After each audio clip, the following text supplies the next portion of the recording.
We're back today with the news, the tittle-tattle, the gossip. There's lots and lots of gossip. It's relentless. Don't read too much into it. I don't believe all of it. But you know what? There's some interesting stories there anyway. Some of them a little bit more believable than others. I know what you're thinking now. You're thinking, never mind the gossip. Where did you get that fine T-shirt from? It's from the Hammers Chat store, literally, hammerschatstore.com. We've got loads of stuff on it. This is. I thought I'd show a little bit of solidarity for old fornicador, the fornicator, who's not been doing an awful lot of fornicating recently. He's probably been drinking a little bit too much. I was going to say drinking too much paella. Drinking too much Estrella and eating a bit too much paella at the moment. Maybe it give a boost of energy for some upcoming fixtures. That much is for sure. Lots of stories today, reading through all the gossip columns and whatnot. Before we get to the transfer stuff, and it is always heavily weighted in terms of transfer stuff, apparently the squad have put to bed the Kurt Zouma cat stuff, and apparently, I don't know if they put Kurt Zouma's cat to bed. That'd be weird, wouldn't it? They can't anyway. It's been taken away. And apparently, the little fracas, if you want to call it that, had a little set two between David Moyes and Benrahma. Apparently, the squad have dealt with that as well. Apparently, there's a lot of harmony in the camp, which is a good thing, right? So you don't want those things eating away at everybody. Aaron Cresswell, however, he's not done nothing wrong, by the way. He has said that basically West Ham, he's denied that West Ham's push for a top four place has hit a wall. He says nothing's wrong. It's fine. It's still on. And come on, Cressy boy, come on, mate. You know, I mean, I don't expect him to say, look, we're doing really crap or anything like that. But, I mean, it has, hasn't it? Maybe he doesn't look at the league table. Maybe he doesn't look at that. Maybe he's just not seen sort of what's happening. But it has, really. It has. I don't know why he's sort of denying that, really. Here's something which I'll just deal with quickly because it happens so frequently. Liverpool seriously interested in bringing West Ham's star to Anfield without going over, old ground again. I think things have changed since this story first came out. And that is that I know Mo Salah appears to be sort of stalling on a contract, but I think he'll sign one. I think everybody believes that Mo Salah will probably see out his best years at Liverpool. I just can't see anything else happening really on that one. Then they brought in this Diaz, and Diaz looks really good as well, doesn't he? From an attacking perspective. Jota's been much better than anyone thought. Mane's back from the African Cup of Nations.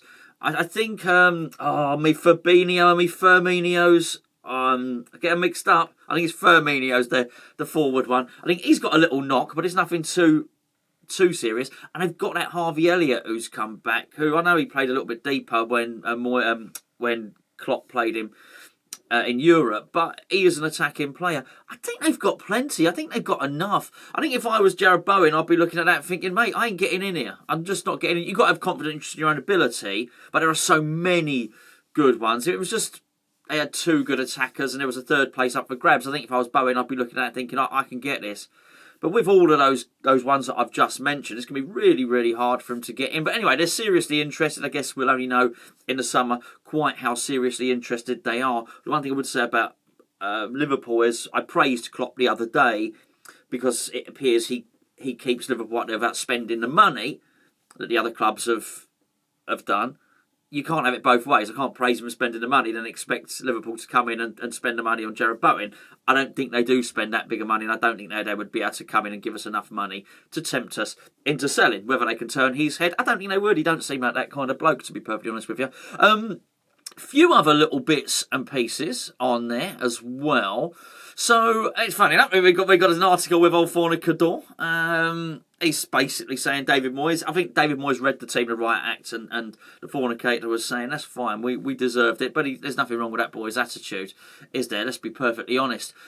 Here's a couple of names for you. Now, first of all, let's go with this guy, Jonathan Bamba. Now, Jonathan Bamba he's a winger.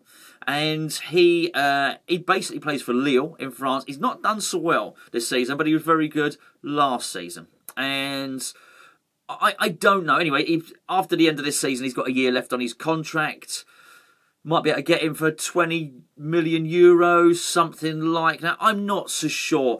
I think when Moyes, again, you either you can't believe both things. If what we're going to do is accuse Moyes of not bringing in players because he's too strict in his criteria for bringing them in, he only wants to bring players in if they're better than what we've got.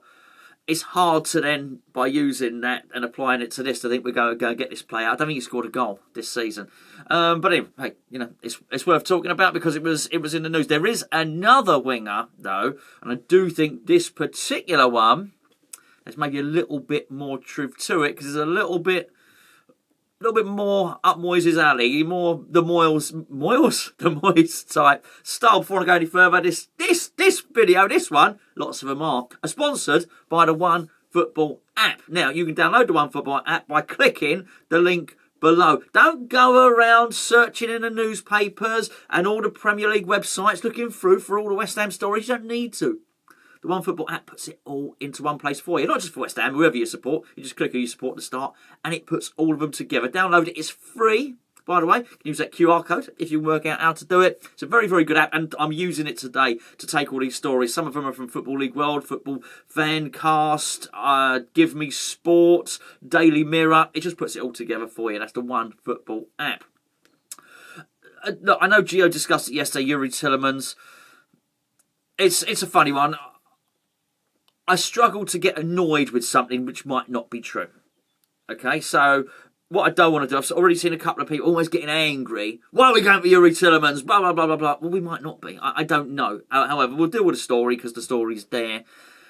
18 months left on his contract now, which means goes into next season. That's a year. Fabrizio Romano, who is the man, he is the sort of globally acclaimed best in the know of all things in the know. ITK. I'm more of an in the known because I do it retrospectively. I don't know anything before it happens. In the was Houston. One just found out whatever that is. A JFO. Should have known that really. I'm a JFO. Oh, tasty. Sounds like a drink, doesn't it? Anyway, this one says that the it's younger than I thought. Is Tielemans really only 24? Is he really? I'm surprised at that. I'm surprised. Anyway, so potential suitors, Man United, Liverpool, Arsenal, Real Madrid, Juventus, so on and so forth. Simple as this. It doesn't matter whether Aaron Cresswell thinks we're on for a European campaign this season. If we don't qualify for Europe, we don't get players like Tielemans. It's as simple as that.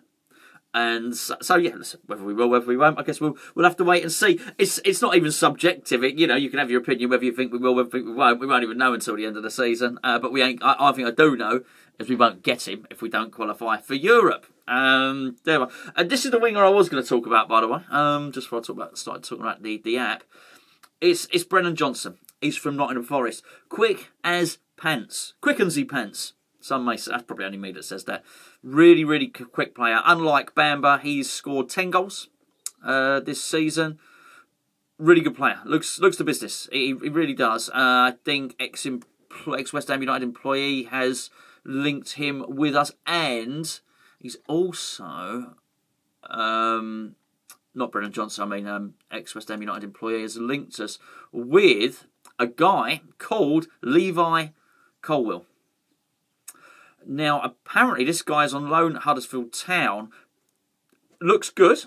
Had a little sneaky look before doing this video at all the players, by the way. Johnson, Colwill, and Bamba. The kid looks good. He does look good. The only problem, and he's a centre half. Sorry, I can't remember if I said that or not. Is Chelsea own him, and that's an issue. They're really good at that, aren't they? Chelsea are really good at sort of nurturing these players and then loaning them out, and then they become worth money, but they don't always sell all of them. You look, so this guy's out there, but even look at Brozier, who we discussed last week, of course, and Conor Gallagher at Crystal Palace. They're really, really good at this sort of stuff. I don't know if you know, did you see all the what's his name? Romelu Lukaku's heat map. Now we've got to say this about the heat map. Gio made this point on Patreon, so most of you won't have heard it. I don't know if Gio's gone on to say it in his video about Mikel Antonio. I think a lot of people are getting confused with Mikel Antonio's heat map. By the way, before anyone accuses me, I'm not saying he played well, I thought he was crap, right? Okay. But the heat map that was circulating, doing the rounds, was his touches of the ball. But it's been circulating and doing the rounds, that's where he'd run. So people were saying he was never in the box. Well, he was, because you could see he was in there. What he didn't do is he didn't touch the ball in the box, which I think is really the point there. So that's the touching. That's the same one that Romelu Lukaku. He had 7 touches. If you saw, he had 7. Romelu Lukaku played a game of football the other day and touched the ball 7 times. It's not the same as the heat map that shows you where you've run, which is a lot busier. So please don't think that. Mikel Antonio didn't really threaten the Newcastle goal at all. He did. I can assure you, he was in the box. And I just find it funny that people are not saying, I can't believe he didn't get in the box once, but you saw him standing on the goalkeeper. You know for a fact he was in the box. So I just think Gio pointed it out in the Patreon, and it's just something I've probably got to be a little bit mindful of. That being said, touching the ball in the box would be a good thing, but I think Romelu Lukaku has set the standards pretty damn low, hasn't he, really, by having 7 touches of the football. Wow, that's really, really bad. Another stat that Gio gave, I don't know if you noticed it the other day, I can't remember what video it was on. Manuel Lanzini is the 3rd best passer in the whole of the Premier League. And I find that always fascinating, because those attacking players play the most difficult passes. Because they're more difficult, they're more likely to be cut out. Centre halves, for instance, tend to have some of the best passing. Not Dawson, I get it, because they play a lot of passes just around each other, safe passes back and forth.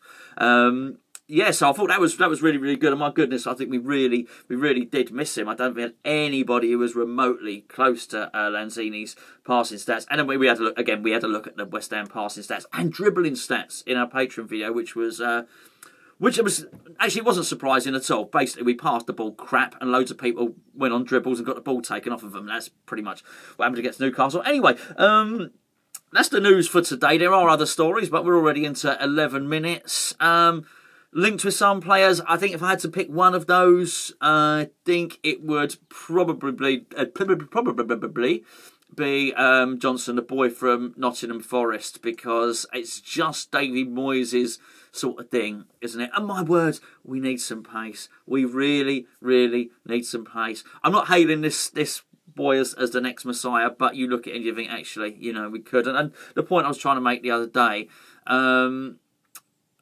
we're not, aside from Bowen, we're not overly effective at the wing. Now, there is sort of this tendency, isn't there, to play a right footer on the left and a left footer on the right, which sort of cuts out the ability to put the early cross over, doesn't it? So it's hard to know whether David Moyes would deploy this boy on the right or the left. You just don't know. But I'll tell you what, we really do need a left winger for all their qualities that they may have. And I think Declan Rice was at pains to suggest that Vlasic is a good player. Said one of the strongest players he's ever played against. I think it's fair to say that neither Benrahma, Fornals or Vlasic are left wingers. So I think we need a left winger. I really do. I think it would improve the team massively. And then we can let all that lot squabble it out for whoever plays in the middle and work it out from there. Anyway, I'll be back tomorrow. I'm sorry I didn't even tell you what day it was today. It's not too late. I'll tell you what, I've got my phone here. Let's have a look and see what day it is today. Obviously, I know it's Tuesday, but you know what I mean? Which day is it? Days of the year. Today, is World Thinking Day. I'm serious. If you can see that. It's World Thinking Day. What else is it? Oh, there we go. It's Single Tasking Day, which this is my task for today, and National Cook a Sweet Potato Day. Not for me. It's Meatballs Day. Yeah, it's Turkey Meatballs Day. It's not Sweet Potato Day. I do like a sweet potato though. Anyway, we digress. I'll catch up with you tomorrow.